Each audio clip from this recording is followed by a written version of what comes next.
Kita nak sambung bicara kita pada pagi ini daripada kitab kita, iaitulah Jalan Sahala Menuju ke Syurga, One Way to Paradise, daripada Imam Al-Qurtubi ini, tentang persoalan kematian yang dibolehkan dalam agama. Saya telah sebut apa perkara yang dibolehkan itu, tapi sempit hukum hakamnya. Taklah diluaskan soal kematian kalau atas asas semata-mata kerana sakit demam tidak boleh, tapi atas asas tertentu dibolehkan. Astaghfirullahalazim, la hawla wa la quwwata illa billahil aliyyil azim. Allahumma salli wa barik ala sayyidina Muhammad wa ala alihi wa sahbihi ajma'in. Allahumma rabbi yassir wa la tu'assir, innaka ala kulli syai'in qadir. Hasbunallah wa ni'mal wakil. ولا حول ولا قوة إلا بالله العلي العظيم. الفاتحة. أعوذ بالله من الشيطان الرجيم. بسم الله الرحمن الرحيم. الحمد لله رب العالمين. الرحمن الرحيم مالك يوم الدين. إياك نعبد وإياك نستعين. اهدنا الصراط المستقيم. صراط الذين أنعمت عليهم غير المغضوب عليهم ولا الضالين. آمين.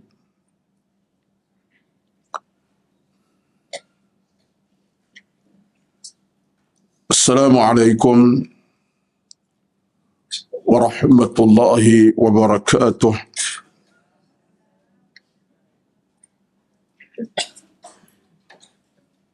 إن الحمد لله نحمده ونستعينه ونستهديه ونستغفره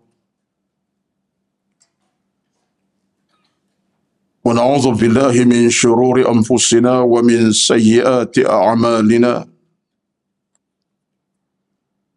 من يهده الله فلا مضل له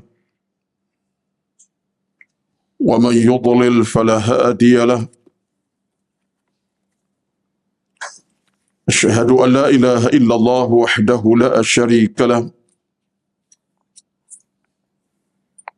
وأشهد أن محمدا عبده ورسوله، صلاة وسلاما على حبيبنا المصطفى صلى الله عليه وسلم وعلى آله من اهتدى. اللهم أحسن عاقبتنا في الأمور كلها، وأجرنا من خزي الدنيا وعذاب الآخرة. رضينا بالله ربا وبالإسلام دينا وبمحمد نبيا ورسولا.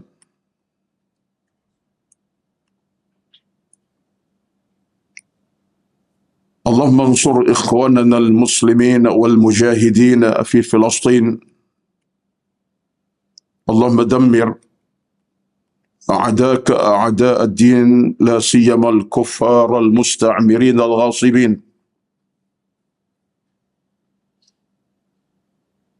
اللهم ثبت قلوبهم وجهادهم، إنك على كل شيء قدير.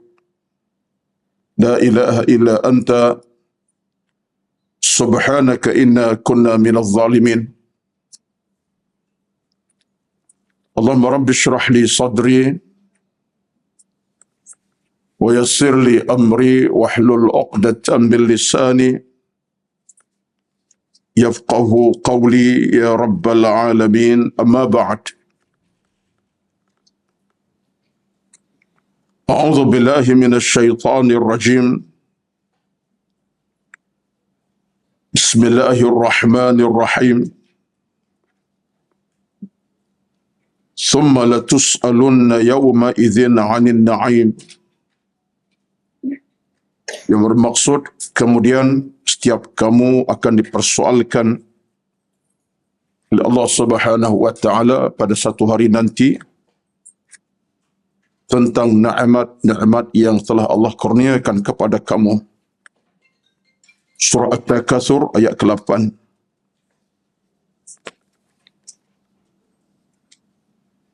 Yang dihormati berbahagia pengurusi dan seluruh tan kuasa pengurusan Kuliah Duha Masjid Al-Falah J9 Subang Jaya dan seterusnya. Yang dikasihi dan dihormati seluruh kehadiran para jamaah Duha, muslimin dan muslimat yang dirahmati, dikasihi, diradai, diberkati Allah Subhanahu wa taala. Allahumma amin. Alhamdulillah. Marilah sama-sama di kesempatan berkat ini, apapun keadaannya, situasinya, maka yang pasti dan paling utama ialah kita mengucapkan syukur kepada Allah Subhanahu wa taala. Kerana Allah lah tempat kita berteduh, dalam kita bermohon, tempat kita bermunajat, dalam kita meminta, dan tempat kita bersyukur di atas apa nikmat yang Allah berikan kepada tanpa sempadan. Setiap saat dan waktu kita menikmati segala-galanya adalah merupakan hasil anugerah Allah kepada kita hamba-Nya. Dan betapa kalau kita renung balik tentang nikmat Allah beri kepada kita, kita boleh sebut dengan perkataan ajaibnya rezeki anugerah Allah kepada kita. Dan pastilah tuan-tuan dan puan-puan semua, dalam kerana kita untuk kita mendapat pintu barakah rahmat Allah Subhanahu wa taala, maka yang paling pasti dan paling utama ialah kita sentiasa melaksanakan tugasan ibadat kita tanpa henti, tanpa cuai, tanpa batas. Dan tugasan ibadah ini tugasan yang tidak pernah ada sempadannya. Yang menamatkan ibadat kita adalah kematian. Kematian adalah penutup kepada kehidupan beribadat. Nah, selama mana kita belum mati dan belum diangkat nyawa oleh Allah Subhanahu wa taala, maka ibadatlah tugasan kita, sama ada yang sunat, yang wajib. Yang sunat kita kerjakan, yang wajib kita tegakkan. Dan itulah amanah Allah yang paling besar kepada kita. Wa ma khalaqtul jinna wal insa illa liya'budun. Penegasan dalam surah Az-Zariyat ayat 57-56. Allah sebut tugas kita illa liya'budun, untuk beribadat kepadanya. Dan neraca ibadat dalam Islam ini ada panduan dan ada pedomannya. Kita boleh nak tegakkan ibadat ikut kemahuan dan perasaan kita, tidak boleh. Ada pedoman, ada panduan. Kerana itulah maka kalau kita tengok balik dalam neraca ibadat ini, yang pertama sekali ialah kita ikhlas dalam kita buat apa saja kebaikan dan amal ibadat. Itu neracanya. Sunat ke wajib, keikhlasan itu paling penting. Yang kedua neracanya adalah istiqamah. Berterusan, tanpa henti. Sikit, kemudian mungkin banyak lagi. Kalau sikit pun beristiqamah. Neraca yang kedua. Neraca ketiga dalam ibadat ialah kita sentiasa bermohon kepada Allah untuk Allah terima amalan kita. Allah terima ibadat dan amalan kita. Itu neraca ibadat. Maka kita rayu kepada Allah Azza wa Jalla. Dalam satu doa yang saya fikir dah acap kali saya sebut. Allahumma inni as'aluka ilman nafi'an wa rizqan tayyiban wa amalan mutaqabbalah. Hadis Al-Imam Abu Dawud. Riwayat sahih Nabi SAW. Ya Allah, aku mohon ilmu yang bermanfaat, rezeki yang baik-baik dan amal yang diterima. Diterima-Mu ya Allah, jangan tolak amalku walaupun kecil, tak banyak pun terima ya Allah. Sunat dan wajib. Dan neraca keempat dalam kita beribadah ialah kita bersungguh-sungguh, al-jahdu wal jihad. Tak cukup kita istiqamah, ada kesungguhan, ada kemahuan, ada keinginan yang menebal, mendalam dalam hati untuk melakukannya. Tidak ambil sikap santai, mudah, tidak. Ibadat bukan isu mudah, dipermudah, mudahkan, dimudah-mudah, tidak. Mesti ada kesungguhan. Dan neraca kelima dalam ibadat, di samping ikhlas tadi, samping semua itu, neraca kelima dalam ibadat ialah semua amal-amal kita menepati syarak dan agama. Muwafaqatus syar'i. Menepati syarak itu yang kelima. Mesti menepati hukum hakam agama dan syarak. Tak boleh keluar batas tersebut. Ibadat mesti sesuai dengan syarak agama, ketentuan agama. Ini 5 syarat penting menjadi pasal dalam kita beribadat kepada Allah Azza wa Jalla yang tugasnya tidak akan terhenti hinggalah saat kita mati. Li'annal mauta yaqta'ul hayata. Kata ulama, kematianlah memutuskan kehidupan. Dia bukan putuskan hidup semata-mata, putuskan ibadat. Dia bukan putuskan nyawa semata-mata mati, dia putuskan ibadat. Batulah setengah ulama tasawuf, dia kata apa? Aku tak takut kematian, tapi aku takut ibadat yang tak sempurna. Ini setengah ulama tasawuf. Aku tak takut kematian, tapi aku takut ibadat yang tak lengkap, tak sempurna. Kematian tak takut. Wah, kematian datang, tapi aku bimbang ialah saat di mana aku bertemu Allah, ibadat tak sempurna, tak lengkap. Ataupun ibadat tak ada. Kalau ada pun tak lengkap. Ini antara bicara-bicara yang kita kena bawa dalam kehidupan beragama kita. Betullah tuan-tuan, puan-puan yang dirahmati Allah sekalian, saya setiap kali bercakap, mukadimah ini saya kira sebagai satu renungan, muhasabah diri, yang bercakap pun sama, yang dengar pun sama. Sebab kita dalam hidup ini, kita jangan melihat dalam kacamata yang sempit, tetapi kacamata ilmu yang terbuka hati. Antaranya ialah tempoh masa kita hidup ini tidak lama.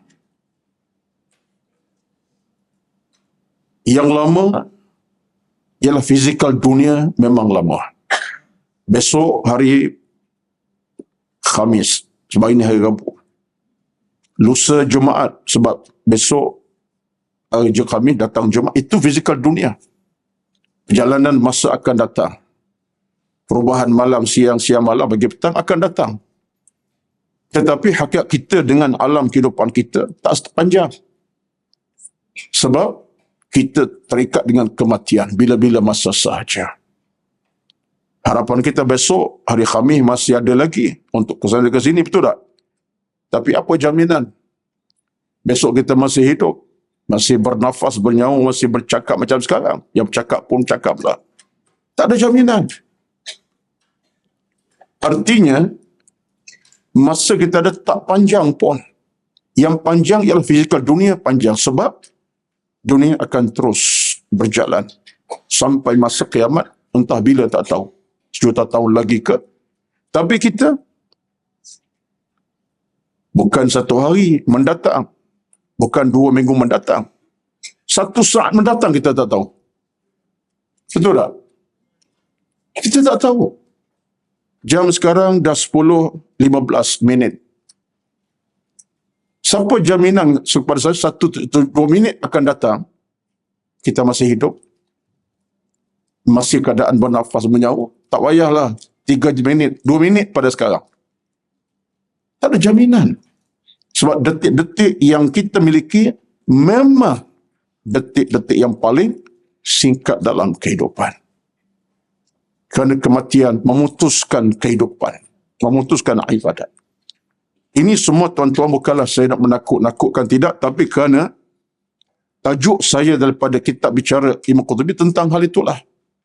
Meraih jalan ke syurga, hal kematian. Dan saya bercakap serius ini sebab itu yang saya duk fikir dalam hati, dalam perasaan, dalam jiwa hati saya. Allahu Akbar. Allahu Akbar. Allah Maha Besar. Betullah beruntungnya manusia dalam hidup ini bila mana Allah campak dalam hatinya hidayah. Beruntung manusia hidup bila Allah campakkan pintu hidayah. Itu paling besar untung kepada kita. Allah berikan hidayah kepada kita. Cara berfikir, cara bertindak, cara hidup kita ada titik perubahan. Sekalipun dalam urusan hidup kita, pelbagai kita cari, dunia kita raih, harta kita cari, kerja kita buat, itu biasa. Tetapi dalam sela-sela kita dapat semua itu, Allah bagi hidayah untuk ingatkan kita dengan ibadat, ingatkan kita dengan kematian, ingatkan kita tentang soal akhirat. Itu satu di antara nikmat yang paling besar. Itu yang paling besar sekali. Sebagaimana seorang ulama, iaitu Al-Imam Ibnu Qayyim Al-Jauziyah rahmatullah, dikata apa? Man wattana qalbahu 'inda rabbih sakana wastaraha. Dalam kitab Al-Fawaid, kata Al-Imam Ibnu Qayyim Al-Jauziyah, man wattana qalbahu 'inda rabbih sakana wastaraha. Siapa yang boleh menempatkan hatinya dekat dengan Tuhannya, ni, man wattana qalbahu 'inda rabbih sakana wastaraha. Siapa yang boleh menempatkan hatinya mendekati Tuhan. Mana apa tu? Hati kita dekat dengan Allah. Ingat Pak Allah sentiasa. Hidayah datang. Kata dia, sakana wastarah. Dia akan tenang. Dia akan berada dalam ketenangan kerehatan. Betul tak? Ini pandangan ulama. Siapa yang boleh menempatkan hati di situ hanya, mana apa? Tak lupa Allah. Dalam buat apa pekerjaan Allah, Allah ingat tentang mati, ingat tentang sopan. Kata Imam Al-Qayyim, sakana wastaraha. Dia akan tenang dan rehat. Rehat ni bukan rehat tak buat kerja.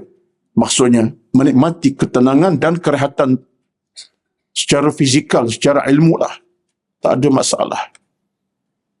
Walaupun dia sibuk urusan dunia yang begitu sekali mencengkam perasaan kehidupannya dengan usaha macam-macam. Tapi, sebab dia letakkan dalam hati Allah merapati, mendekati, dia merapati Allah Azza wa Jalla. Sakana, tenang dan penuh kerehatan. Saya duduk tengok kata-kata ini di Parlimen dah. Dah ulas macam kami dah. Betul. Allahu Akbar, tuan-tuan dirahmati Allah sekalian.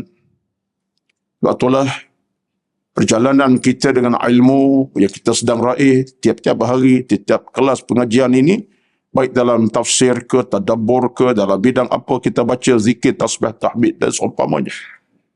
Dalam bidang apa sekalipun, ini semua ke arah kita untuk membawa sebuah kehidupan yang sejahtera dan bahagia, sa'adatan wa tumi'nanan, bahagia dan tenang.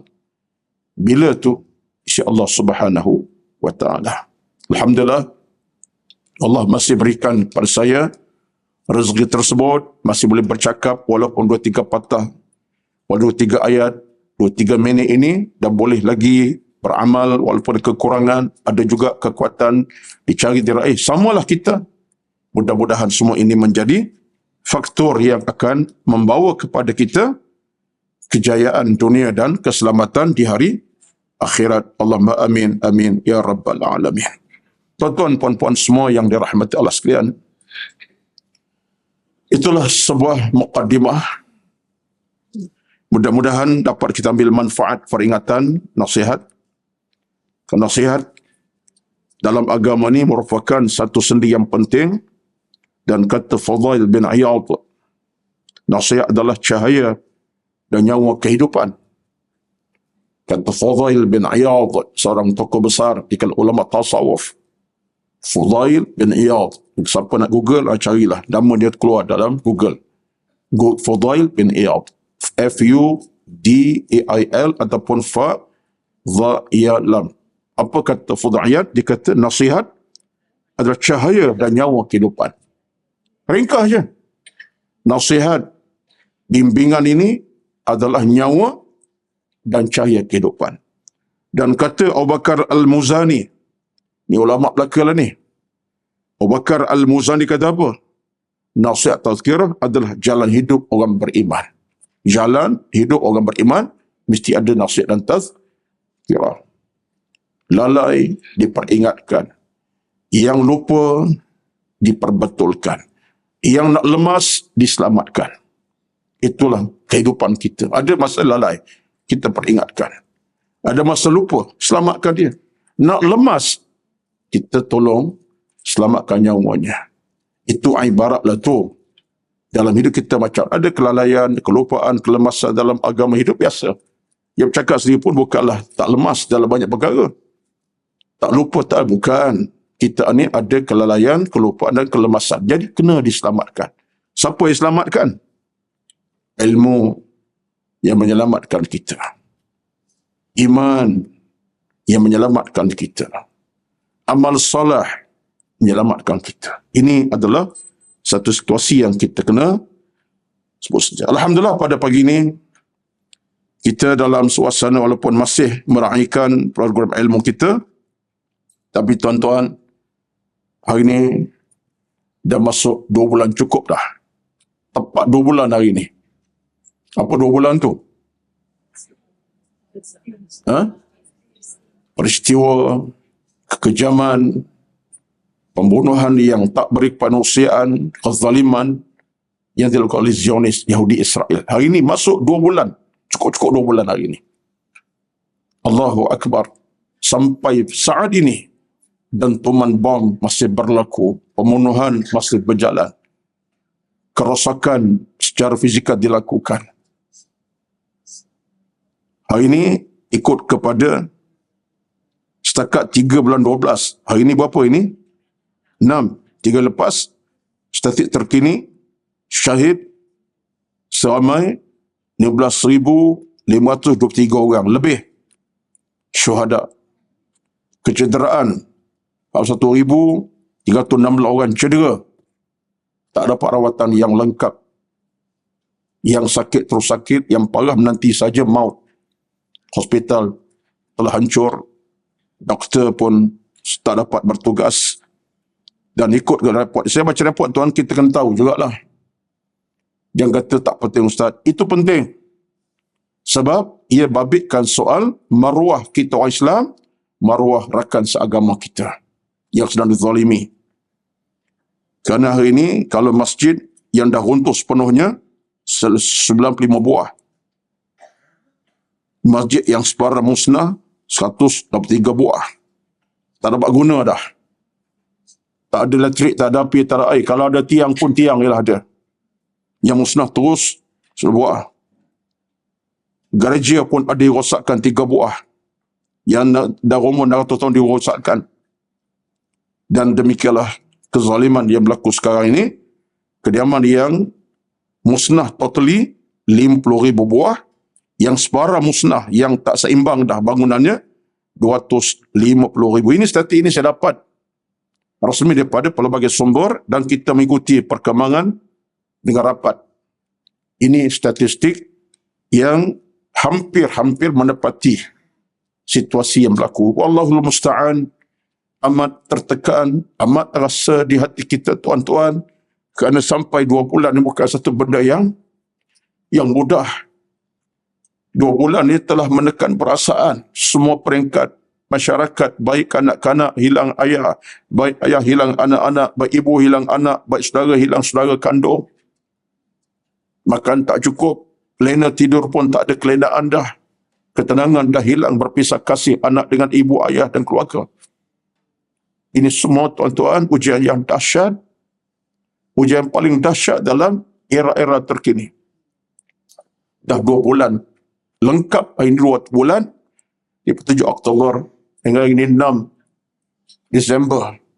Situasi masih belum aman. Situasi masih belum mendatangkan apa-apa kebahagiaan barakan kita. Tapi kita yakin penghujungnya Allah tidak akan kecewakan umat Islam. Itu keyakinan kita. Itu keyakinan kita. Kita boleh bersikap dalam keadaan negatif tentang hukum agama kerana Allah tak akan menangkan Islam. Cuma bila? Wallahu a'lam. Baik.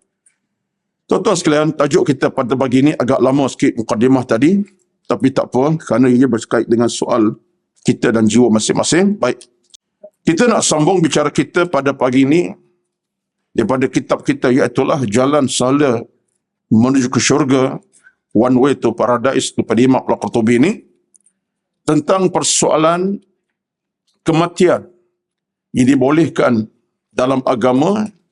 Saya telah sebut apa perkara yang dibolehkan itu, tapi sempit hukum hakamnya. Taklah diluaskan soal kematian kalau atas asas semata-mata kerana sakit demam tidak boleh, tapi atas asas tertentu dibolehkan. Baik. Sekarang sambung sikit pada pagi ini. Tak nak baca dah tentang cerita Maryam. Itu tak nak baca dah. Saya rasa cukup sekadar itu. Saya nak balik kepada muka surat 17. Kita pergi pada 17, muka surat 15, kita dah baca separuh. 16 saya tinggalkan. 17. Dalam konteks cerita Maryam, penghujungnya, dia pun diuji dengan ujian yang berat. Hukum fitnah dan pembohongan menimpa dirinya. Kita dah tahu Maryam bonda Nabi siapa? Nabi Allah Isa. Diuji dengan tomahan yang palsu. Antara tomahan yang paling dahsyat, dikatakan dia telah berzina, melahirkan Isa tanpa bapa.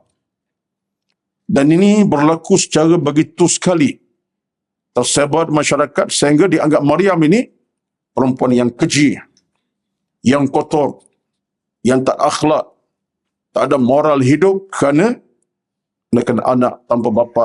Dikira anak itu sebagai anak zina dan Maryam telah berzina. Ini semua pembohongan.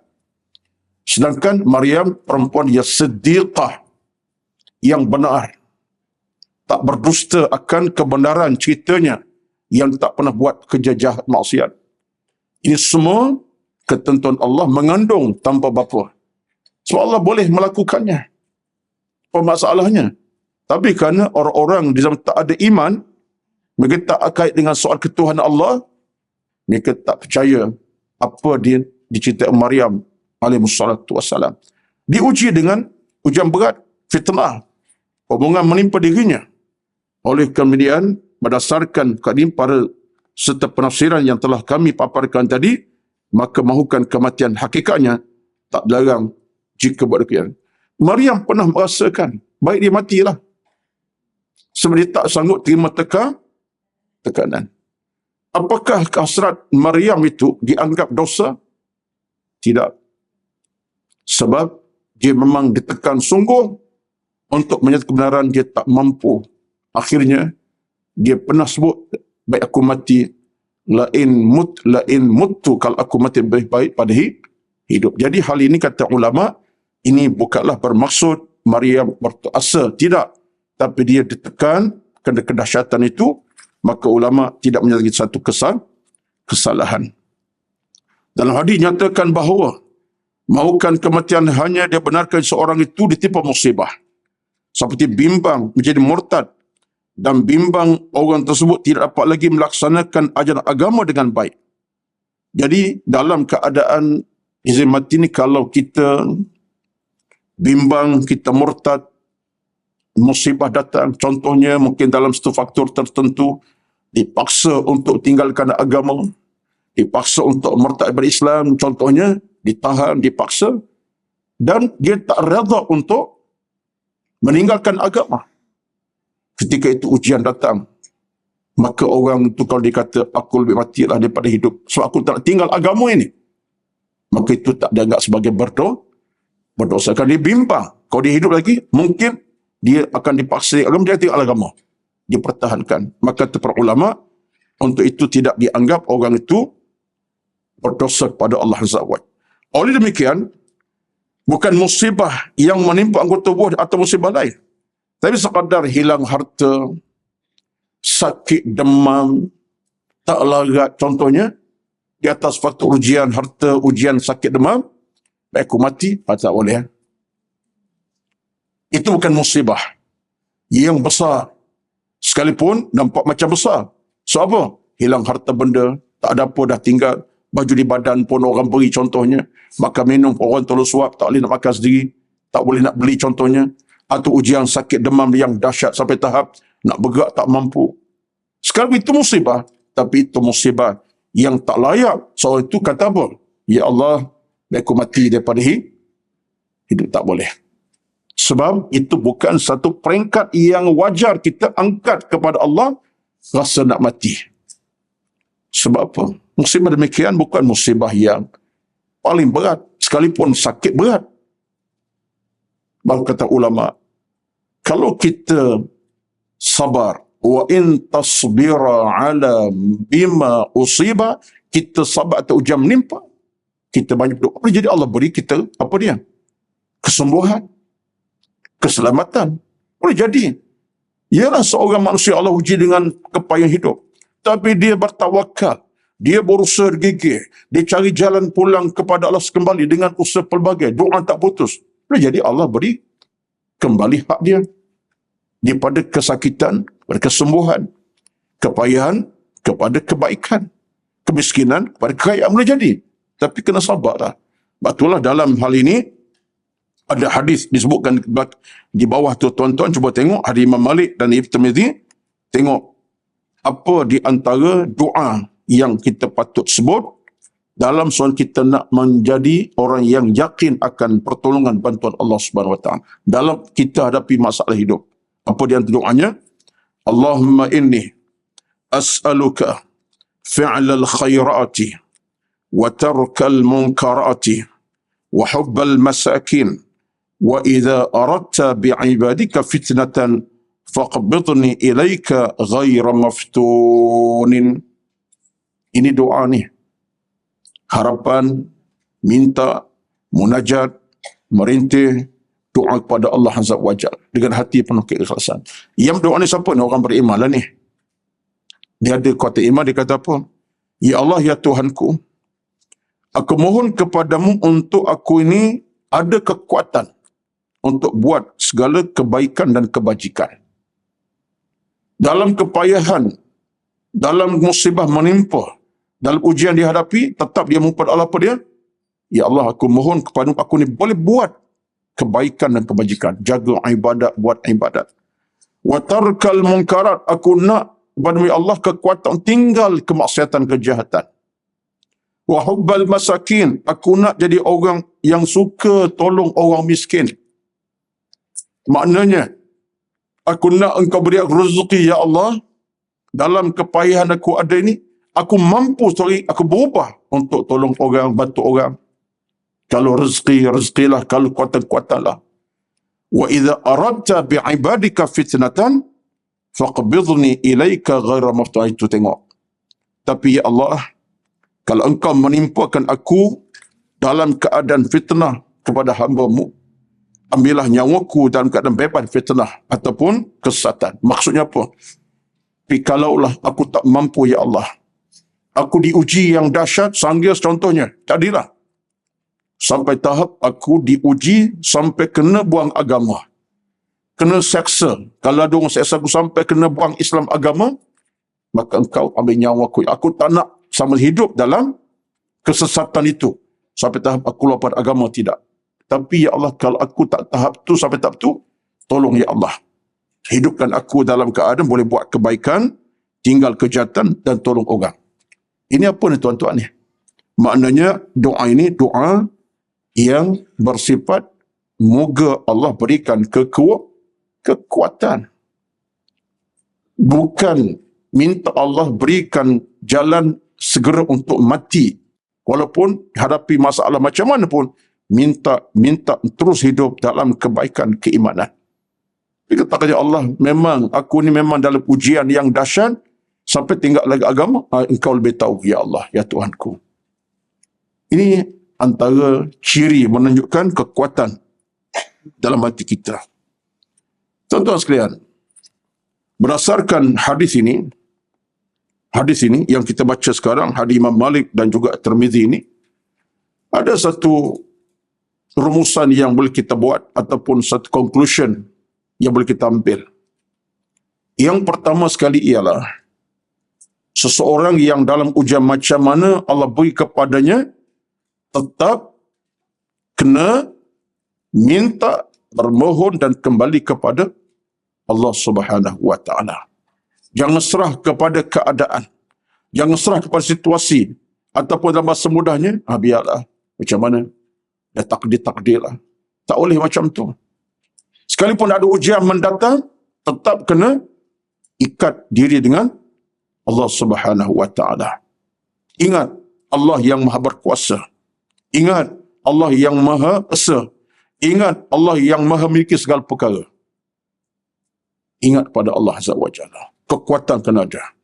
Yang kedua, menunjuk orang mukmin tidak pernah putus asa.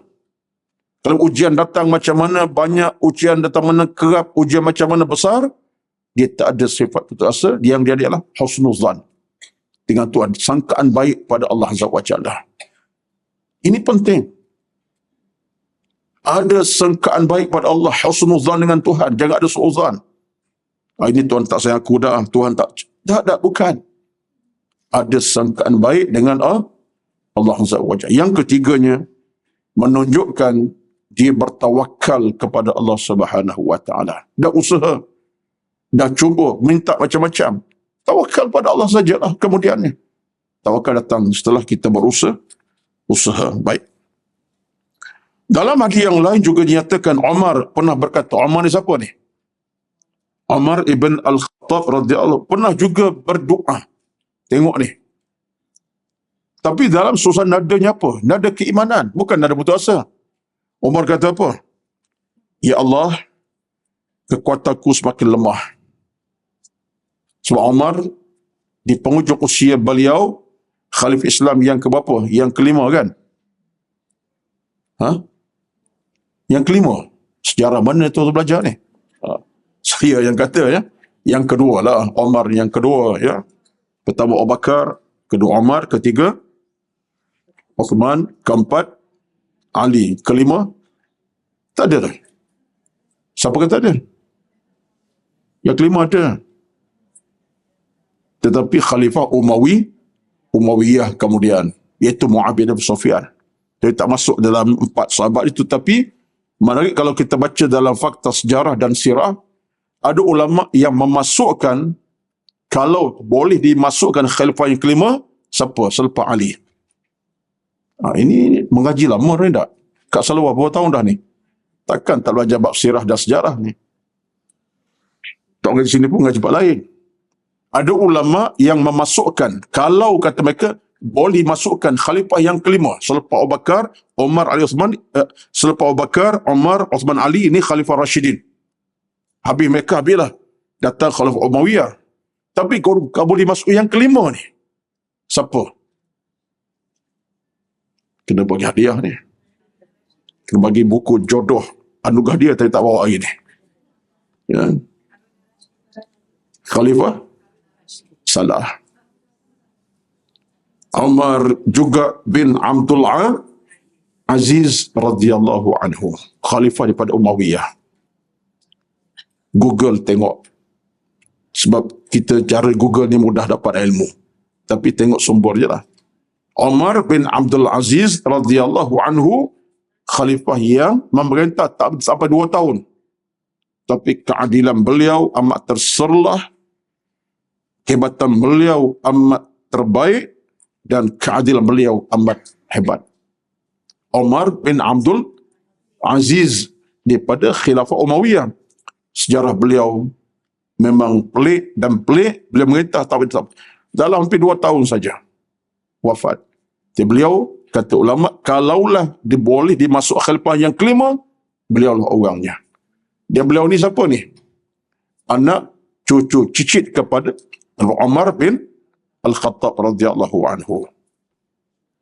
Itu ceritalah, bacalah tuan-tuan sekalian, kita tokoh-tokoh ni kena tengok baik. Tak apalah, itu tak penting. Nak cerita Umar pernah berkata, Umar satu ketika dalam ucapan beliau ni, Kerana beliau di hujung usia telah diuji Allah dengan apa? Beliau telah ditikam oleh Abu Lu'lu'ah Al-Majusi yang dibayar khas untuk menikam Umar. Kerana orang dah mula ada kebencian pada Khalifah Umar pada masa itu. Biasalah puak-puak yang tak apa nak baik bagus ini timbul kebencian. Tak sebab pun, tapi kebencian datang meluang, mengupah Abu Lu'lu'ah bawa pisau yang tajam menikam Umar ketika sedang sembahyang subuh di situ pagi. Dan Umar cedera, dia tak meninggal terus. Dia sakit, ada ulama kata hampir 2 minggu. Ada kata hampir sebulan, kesakitannya bertu, misalkan racun, daripada tikaman itu racun, pisau yang diracunkan, kemudian menusuk ke dalam hati jantung Umar, dan Umar mula sakit yang agak tenat, kemudian meninggal. Batu Umar dikira syahid. Ya, baik. Itu ceritalah Umar meninggal. Ditikam. Ya, termasuklah siapa? Osman pun sama. Ditikam ketika sedang baca Quran di awal subuh, belum subuh ketika sedang bertahajud. Itu cerita yang Masya Allah menunjukkan dalam dunia ni kejahatan manusia ini melampau di atas sebab apa? Kebencian, dengki, dendam, permusuhan. Ini sejarah yang tak pernah padam. Lepas hari ini pun dunia penuh dengan semua elemen itu. Kebencian, kedengkian, dendam. Semua peringkat manusia.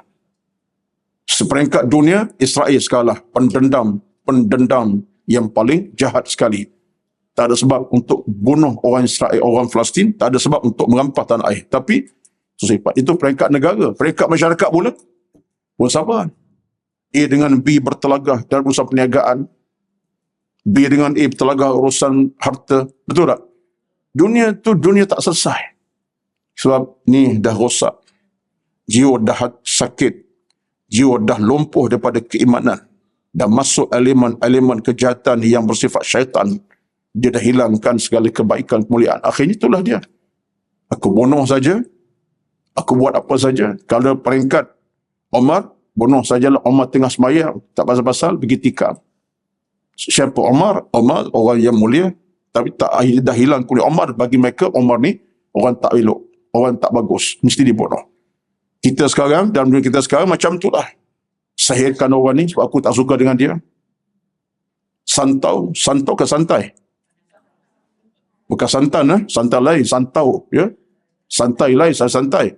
Aku tak suka ni, santaukan dia. Hantar santau angin, santau udara, santau apa lagi? Macam-macam cara. Semua itu jenayah berlaku tu. Itu kerja syaitan berlaku.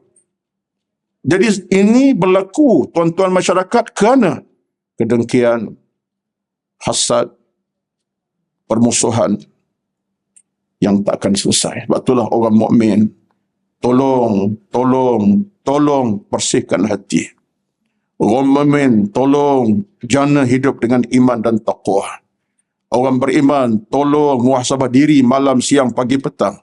Jangan sampai tahap kita musnahkan orang di atas kedengkian semata-mata.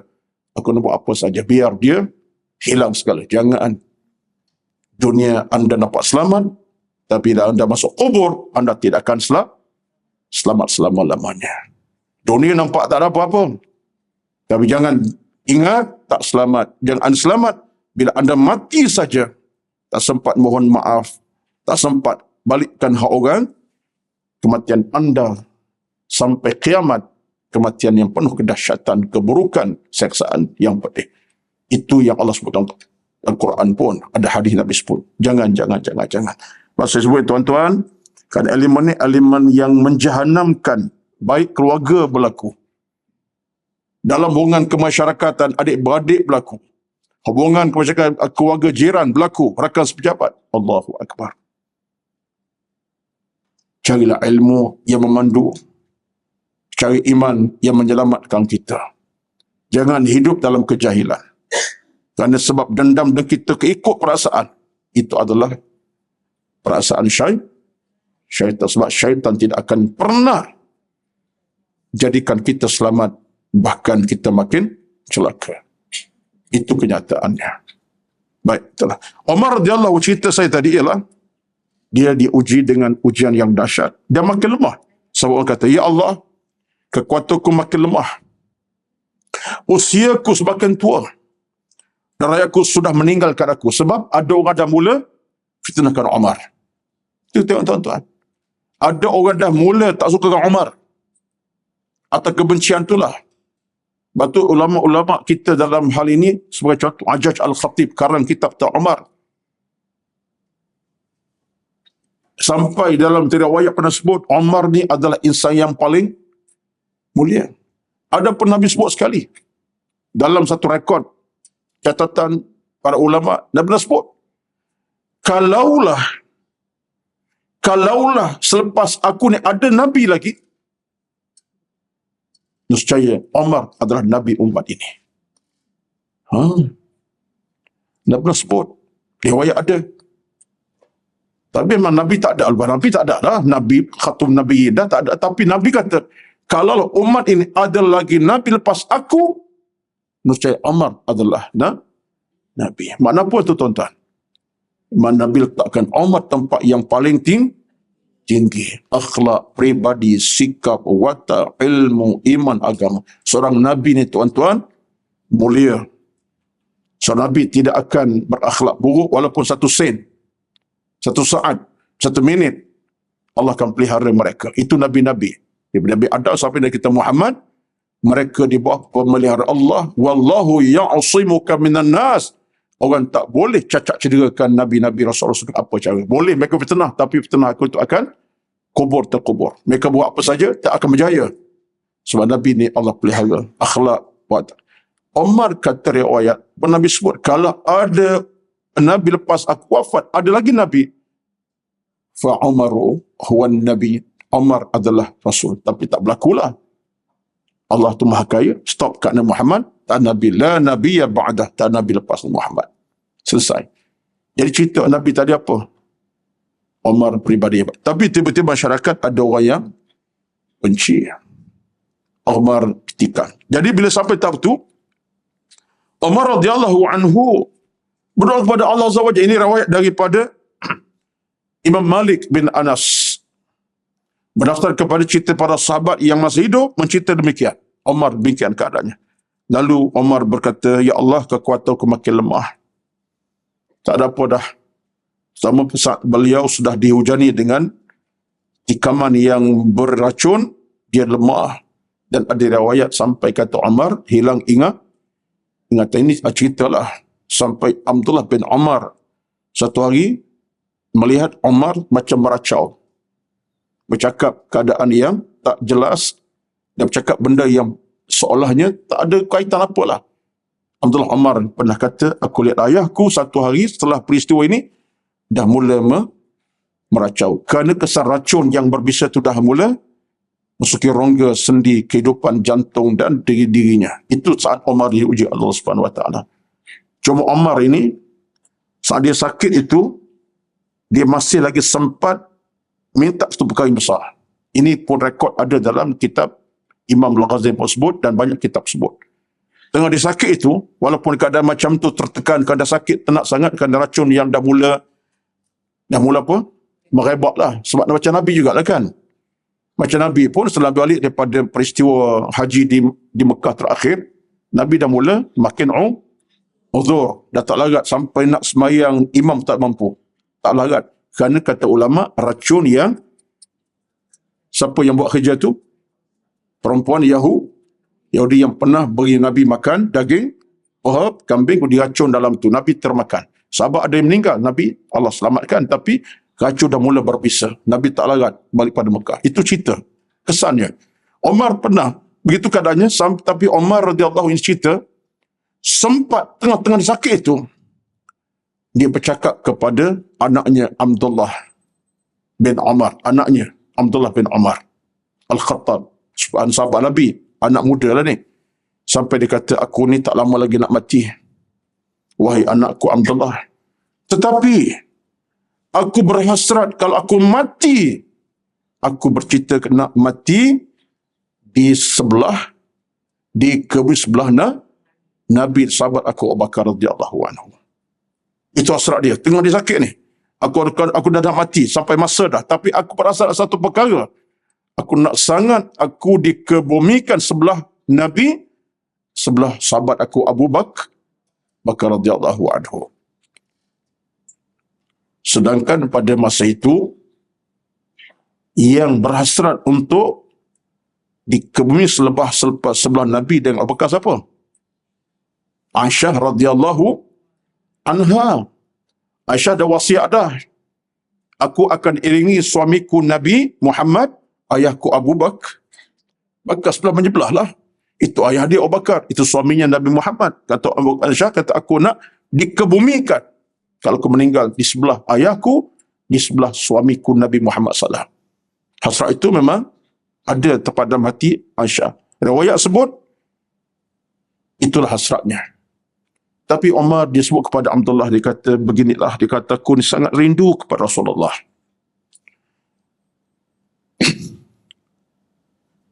Aku sangat rindukan Abu Bakar. Engkau temu dengan Aisyah radhiyallahu anha.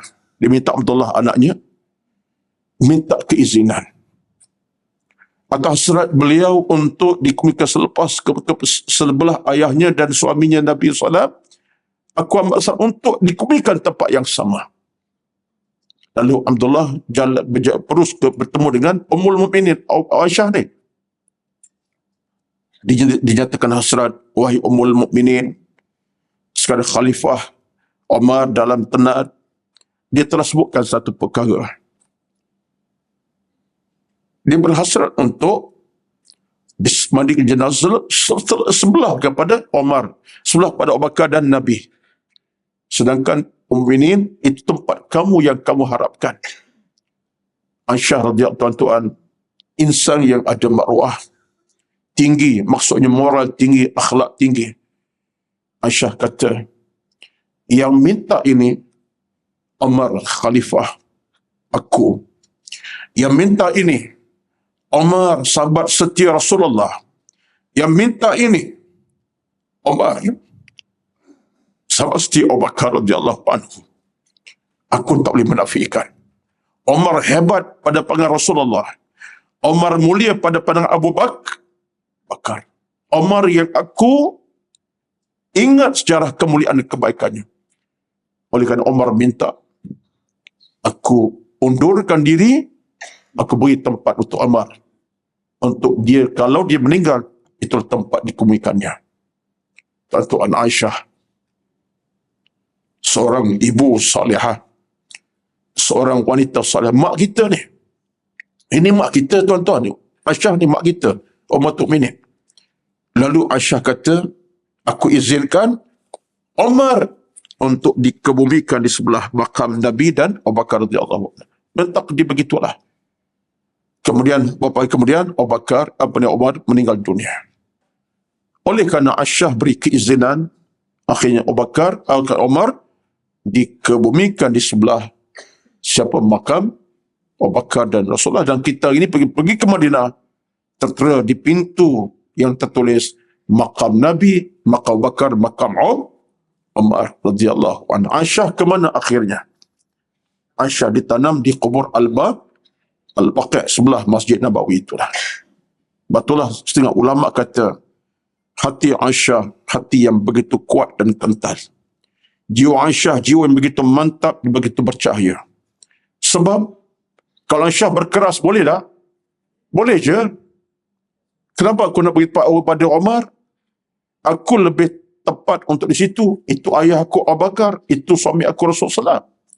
Tapi itulah Aisyah radhiyallahu, seorang wanita yang ada moral yang tinggi, iman yang kukuh. Dia faham situasi dan keadaan. Tidak jadikan dia seorang yang keras hati, keras jiwa. Sebab itulah kita nak komen Aisyah ini dengan komen-komen yang buruk, seperti orang Syiah komen macam-macam komen yang buruk. Kita tak layak nak kata macam tu. Sebab sejarah Aisyah sejarah yang mulia. Wanita yang hebat, wanita yang berakhlak tinggi, wanita yang berilmu tinggi. Mukminah salihah. Itulah ibunda kita Aisyah radhiyallahu anha.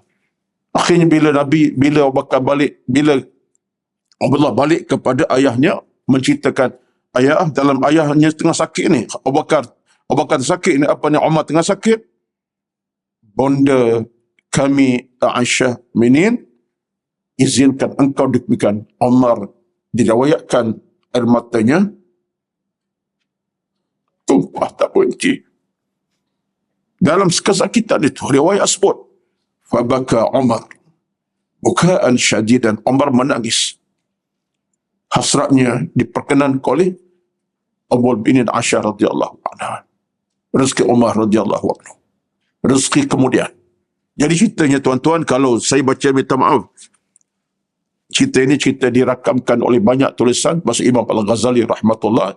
Dan itu setelah kupas panjang di Masjid Darul Ihsan dalam Tuhan beberapa bulan yang lepas. Baik. Allahu Akbar. Kita pergi ke Mekah, ke Madinah, kita ziarahi makam Rasulullah, makam Bakar dan makam Umar. Itulah lokasi yang telah jadikan Umar berada di sebelah dua sahabat yang paling dicintainya Nabi-Nya Muhammad sallallahu alaihi wasallam, Abu Bakar radhiyallahu anhu. Baik, tuan-tuan sekalian. Aisyah kuburnya dimakamkan di Al-Baqi'. Baik. Lalu ketika berlaku peristiwa ini, Abu Bakar apa kata apa? Abu Bakar kata apa? Abu Bakar. Umar ya. Umar kata apa? Rakyat sudah meninggal aku, maka matikan aku dalam keadaan aku banyak melakukan kebajikan. Saya nak sandarkan cerita tadi ialah Umar minta mati. Dia bukan putus asa ni. Dia tahu dia telah dalam kesakitan yang teruk. Apa tak teruknya? Dengan tikaman beracun. Jam subuh ketika diimamkan solat, dia makin sakit sehingga dia mula terlupa dan meracau dalam satu dua keadaan. Kemudian orang dah makin tak sukanya, dia makin tua. Tapi apa dia kata? Matikan aku dalam keadaan banyak melakukan amal kebajikan. Mana Umar minta mati, dia bukan dalam watak, dalam keadaan putus asa, tapi dia minta Allah matikannya dalam saat dia masih buat amal-amal soleh dan amal kebajikan banyak. Ini tuan-tuan menunjukkan Umar radhiyallahu anhu minta mati, tapi bukan kerana faktor dia putus asa dan keadaan dia sakit tenat, padahal aku mati tak. Kerana riwayat kata, kurang sebulan kemudian Allah cabut nyawa Umar. Mana tak sampai sebulan kemudian daripada peristiwa ini. Sebab tu ada yang kata dalam sejarahnya, Umar meninggal setelah 3 minggu daripada peristiwa beliau ditikam. Ada yang kata 2 minggu setengah. Lebih kurang-kurang sebulan lah. Akhirnya Umar telah wafat meninggalkan alam ini. Baik. Satu cerita yang lain,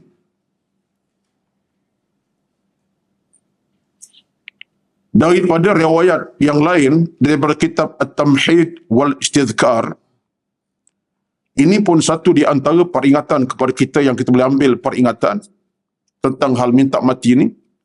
Abu Amr bin Abdul Birri menyatakan dalam bukunya yang berjudul At-Tamhid wal Istidhkar, daripada Zadan Abu Amr, daripada Alim Al-Kindi, dia berkata, ini cerita lah. Satu hari aku duduk bersama, zaman Nabi juga ni.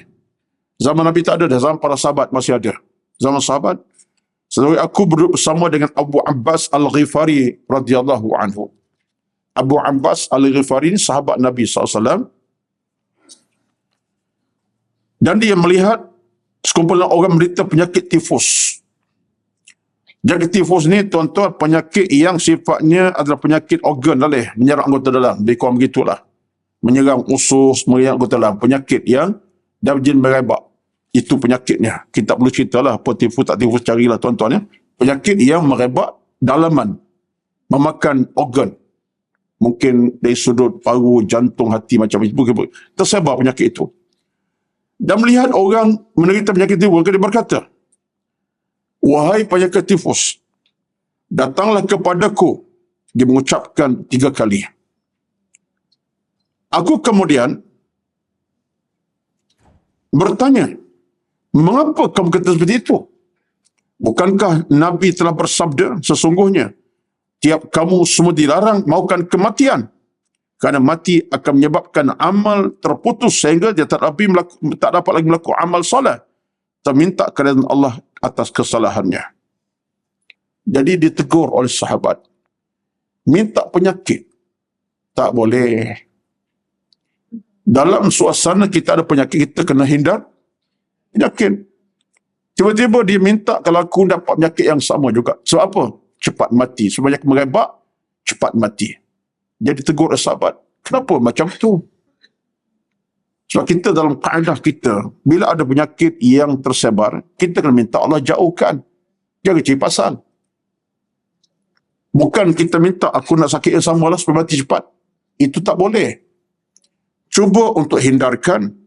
Dan kalau Allah uji penyakit itu, nak macam mana? Berjadi, kita akan tamat lewat dengan penyakit. Tapi kita usaha untuk berubat. Jangan pula cari pasal.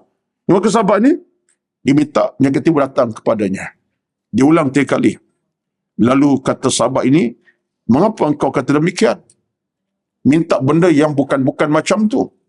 Bukankah Nabi bersabda, sesungguhnya tiap kamu dilarang maukan kematian. Jadi ini tak betul lah dalam kaedahnya. Dalam kaedah kehidupan, tak betul. Nabi pernah sebut, janganlah kau minta kematian. Kerana kematian itu bila berlaku, menyebabkan amal kamu terus kita sebut acap kali, dan dalam program 2 minggu sebulan lepas saya sebut, kematian memutuskan banyak perkara daripada kita. Kalau kematian berlaku mengejut, amal terputus, iman terputus. Kalau berlaku keadaan tak mengejut sekalipun, kerugian kita ialah kita mampu tak sempat dan bertaubat. Jadi sebab itulah tuan-tuan sekalian, janganlah kita mencari sebab untuk kita diuji Allah Subhanahu Wa Taala, apalagi kalau penyakit yang berbahaya. Cukup sekadar kita sebut, ya Allah, ya Tuhanku, aku mohon dijauhkan penyakit, dijauhkan ujian-ujian macam ni, diberikan kesihatan. Itu sepatutnya. Jadi sahabat tadi minta, ditegur oleh sahabat yang lain, sahabat Nabi tak ajar macam tu. Tak ajar macam tu.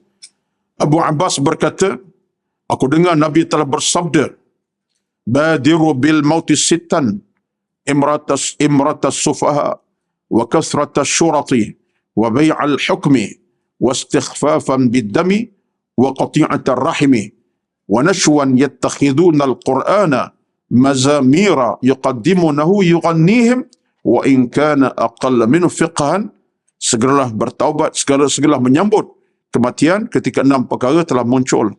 Apabila orang bodoh telah menjadi pemerintah, banyak bilangan orang-orang bertugas sebagai penguatkuasa ataupun polis, hukum telah diperjualbeli, nyawa tak berkira tak harga lagi, hubungan ar-rahim terputus di kalangan manusia, kerana hanya dipertontonkan dan senandungkan, serta ramai orang mengaku faham Al-Quran padahal pengetahuan tentang Al-Quran sedikit sekali. Riwayat daripada Imam Ibn Abdul Bar. Wallahu alam, yang ini tunggu perancangan akan datang untuk dibincangkan.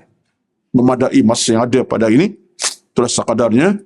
Kita bertemu lagi insya-Allah akan datang. Mudah-mudahan Allah sentiasa memberkati perjalanan kita dengan ilmu yang begini.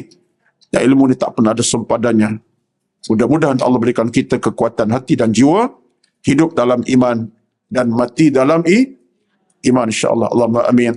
A'udzu billahi minasyaitonir rajim. Bismillahirrahmanirrahim. Alhamdulillahi rabbil alamin. Wassalatu wassalamu ala sayyidina Muhammad wa ala alihi wa sahbihi ajma'in. اللهم إنا نسألك رضاك والجنة ونعوذ بك من سخطك والنار. اللهم إنك عفو كريم تحب العفو فاعف عنا. اللهم إنا نسألك الهدى والتقى إنك سميع قريب مجيب الدعوات يا قاضي الحاجات. اللهم أحسن عاقبتنا في الأمور كلها وأجرنا من خزي الدنيا وعذاب الآخرة. اللهم انصر إخواننا المسلمين والمجاهدين في فلسطين. اللهم دمر أعداءك أعداء الدين، لا سيما الكفار المستعمرين الغاصبين. اللهم ربنا عليك توكلنا وإليك أنبنا وإليك المصير. ربنا آتنا في الدنيا حسنة وفي الآخرة حسنة وقنا عذاب النار. وصلى الله على سيدنا محمد وعلى آله وأصحابه أجمعين والحمد لله رب العالمين. تقبل الله منكم. السلام عليكم ورحمة الله وبركاته.